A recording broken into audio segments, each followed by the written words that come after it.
This piano was in the Allen County Library.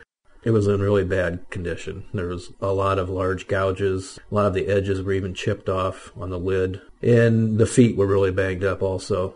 And all in all, it was in really bad condition. The reason they wanted to restore this, number one, it's a Steinway. Number two, it's much cheaper to restore it than to replace it. And it'll have just as good a sound and looks as it does from the factory. A new one, I would say it'd probably be about $90,000 or more. We do it for a lot less than Steinway does.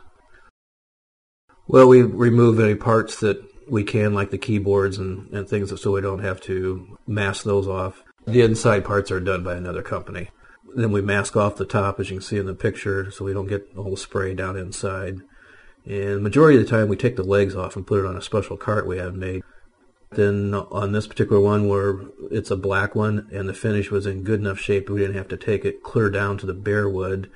We do all the filling. Then after that, then we'll start doing the sanding after the filler's on, because we'll sand that filler smooth and the entire thing smooth.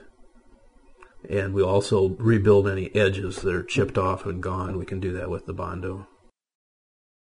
Right now he's shooting the first coat of black lacquer on it. Get one good coat on it.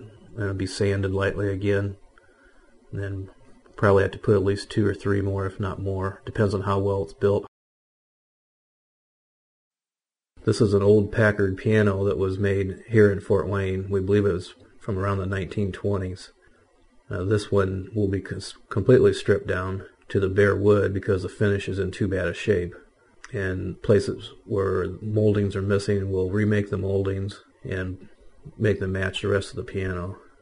That one thing is the decal, like that Packard. We got a new decal for that, even though they aren't in business anymore. It was actually given to Mrs. Reinhardt's son from the grandmother, and when the grandmother came to the house and saw it for the first time, she cried.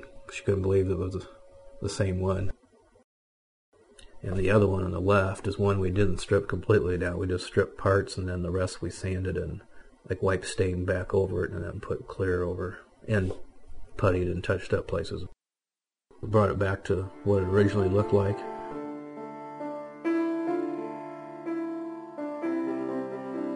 It's a tremendous savings. I feel like it's a great accomplishment. It makes you feel good, even my guys that work on it. And a lot of times we say to each other, it's like, man, I never thought it'd turn out this good. We should definitely take it more before and after pictures.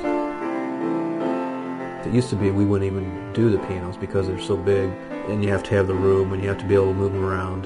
You have to be able to tear them apart. But really, as far as the finish, I guess it is just about the same as you'd put on an end table, or a coffee table, or a dining table.